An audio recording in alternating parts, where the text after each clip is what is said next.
te fazer mais uma pergunta nesse sentido, assim, qual é a principal dificuldade hoje de muitas igrejas não despertar para o coração missionário, né, para esse sentimento de missões? Porque missões é justamente a gente estar saindo dessas quatro paredes, né, desse conceito de igreja, de ficar só aqui, de pregar só para crente, né, de ficar só nessa rotina de religiosidade, de ir somente aos cultos, que é bênção, é maravilhoso, mas o evangelho é mais do que isso. O evangelho é muito mais. Ir, né? E na tua visão, como é que a gente consegue, na verdade o Espírito Santo faz, mas como as pessoas podem despertar para isso e as igrejas podem ter essa visão de ir? O despertar disso é interessante. Eu poderia dizer como alguém viciado. Porque eu não sei se você percebeu, mas quando a gente entra em uma casa, 2, 3, prega o evangelho, na quarta, impõe as mãos, na outra, a pessoa aceita Jesus, é viciante. Então, o que eu tenho para dizer para você que ainda não está viciado posso até dizer assim, nessa droga de amar a Jesus e fazer aquilo que ele manda, vai, que eu tenho vergonha, você tem vergonha na primeira casa. Na segunda você não quer nem deixar seu companheiro falar, você quer pregar sozinho, você quer evangelizar sozinho. Sabe, quando se fala de evangelismo, de ir, de buscar, não existe glamour. Sim.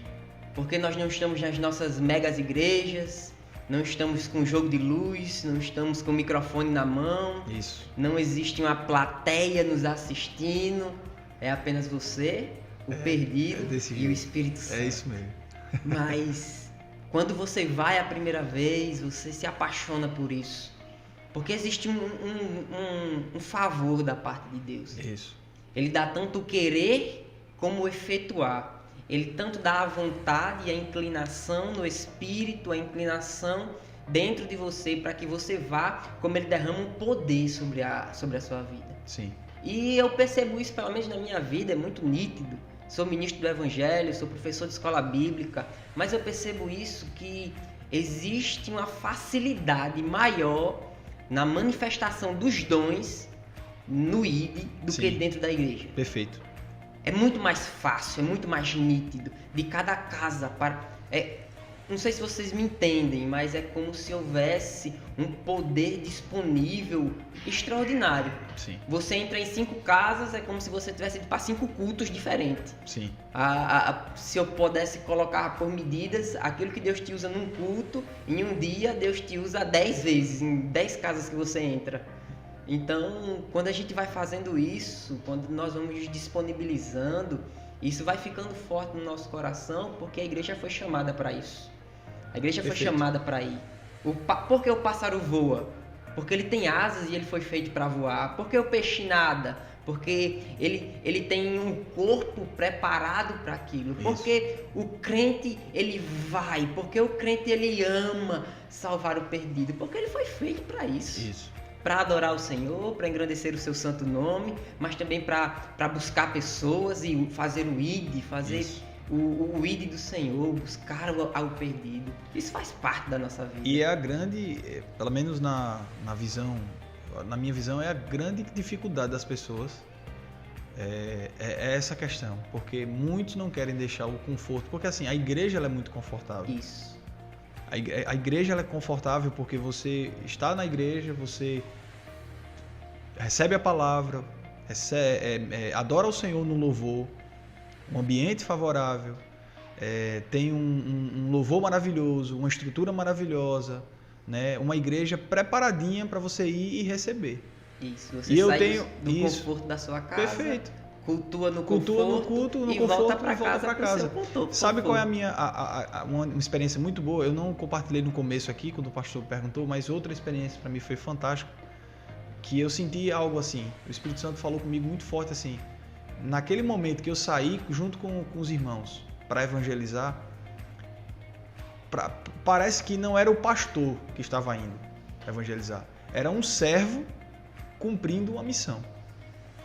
Eu não me senti assim, como, apesar, não, sou pastor, sou um dos pastores do ministério, sou um dos líderes da igreja, mas Naquele momento onde eu estava na frente das pessoas, orando, falando de Jesus, eu me sentia do Senhor, eu sou um servo que estou apenas cumprindo a tua obra, falando de ti, falando das tuas boas novas e fazendo aquilo que a palavra de Deus diz.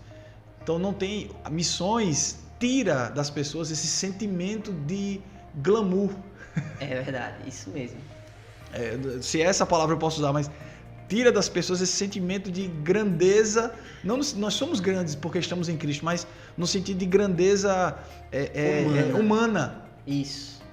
Tira esse sentimento, porque nós estamos ali, renunciamos tudo, estamos com contato com pessoas que não têm nada para nos oferecer, pessoas que nós não conhecemos, né? Pessoas que aparentemente é um relacionamento que não vai te entregar nenhum tipo de vantagem, mas o Evangelho é isso.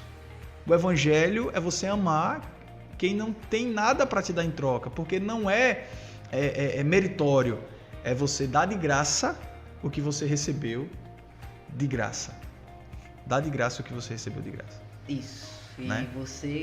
Vou só repetir o testemunho que Júlio cantou aqui. Quando ele tocou no pé daquela pessoa e Deus começou a ministrar para ele em lugares que aquela pessoa ia chegar. A gente chega na casa de pessoas, podemos às vezes até achar, no olhar humano, Sim. não foram agregados dizimistas na igreja. Perfeito. Não veio nenhum dizimista para Santa Rita, não veio nenhum empresário forte para Santa Rita, mas a gente levanta alguém. E esse alguém vai evangelizar e vai levantar outro alguém. Isso. Que vai levantar outro alguém. E o evangelho vai sendo anunciado. Isso. E Jesus vai sendo exaltado. E lá no céu a gente vai poder perceber que a nossa passagem aqui na terra não foi apenas de cultuar no nosso conforto. Isso. Mas de levar o evangelho do reino de Deus. Glória a Jesus. Amém, queridos?